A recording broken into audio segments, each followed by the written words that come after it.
ಬೀದಿ ಬದಿ ವ್ಯಾಪಾರಿಗಳ ಅಂಗಡಿ ತೆರವುಗೊಳಿಸುವಂತೆ ಒತ್ತಾಯಿಸಿ ಬೀದಿ ಬದಿ ವ್ಯಾಪಾರಿಗಳ ಒಕ್ಕೂಟದ ವತಿಯಿಂದ ಲಿಂಗಸಗೂರು ಪುರಸಭೆ ಮುಖ್ಯ ಅಧಿಕಾರಿಗಳಿಗೆ ಮನವಿಯನ್ನು ಸಲ್ಲಿಸಲಾಯಿತು.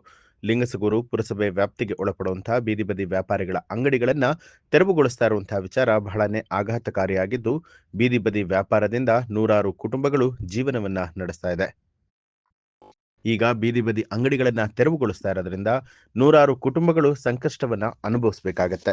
ಆದ ಕಾರಣ ಬೀದಿ ಬದಿ ವ್ಯಾಪಾರಿಗಳನ್ನ ತೆರವುಗೊಳಿಸದಂತೆ ಸಂಬಂಧಪಟ್ಟವರಿಗೆ ಸೂಕ್ತ ನಿರ್ದೇಶನ ನೀಡುವಂತೆ ಆಗ್ರಹಿಸಿ ಪುರಸಭೆ ಮುಖ್ಯ ಅಧಿಕಾರಿಗಳಿಗೆ ಕರ್ನಾಟಕ ಪ್ರದೇಶ ಬೀದಿ ಬದಿ ವ್ಯಾಪಾರಿಗಳ ಒಕ್ಕೂಟ ಲಿಂಗಸಗೂರು ಶಾಖೆಯ ವತಿಯಿಂದ ಹಾಗೂ ಪಟ್ಟಣ ಮಾರಾಟ ಸಮಿತಿ ವತಿಯಿಂದ ಮನವಿ ಪತ್ರವನ್ನ ಸಲ್ಲಿಸಿದ್ದಾರೆ. ಕೊಡ್ಬೇಕಂದ್ರೆ ಮಾನ ಇಲ್ಲ ಮರ್ಯಾದೆ ಇಲ್ಲ ಸರ್. ಸುತ್ತಲೂ ಮನೆಗಳು ಆಗ್ಬಿಟ್ಟಾವ, ದೊಡ್ಡ ದೊಡ್ಡ ಬಿಲ್ಡಿಂಗ್ ಕಟ್ಸಿದ್ದಾರೆ. ಅದು ಗೋಡೆನೂ ಸಣ್ಣದಾಗ್ಬಿಟ್ಟದೆ, ನಡೆಯೋ ದಾರಿನೂ ದುರಸ್ತಿಯಾಗಿ ಎಲ್ಲ ಹಳ್ಳ ಬಂದು ಬಿದ್ದು ಹೋಗ್ಬಿಟ್ಟದ್ರಿ. 4-5 ಜನ ಮುದುಕರಿಗೂ ಸತೆ ಬಿದ್ದುಬಿಟ್ಟಾರ. ಅದಕ್ಕೆ ಸ್ವಲ್ಪ ರಿಪೇರಿ ಮಾಡ್ಕೊಡ್ಬೇಕಂತ. 4 ಸಲ ಹೋಗಿ ಮುನ್ಸಿಪಾಲ್ಟಿಗೆ ಅವ್ರು ರಸ್ತೆ ಕೊಡೋವಲ್ರು ನಮ್ಗೆ.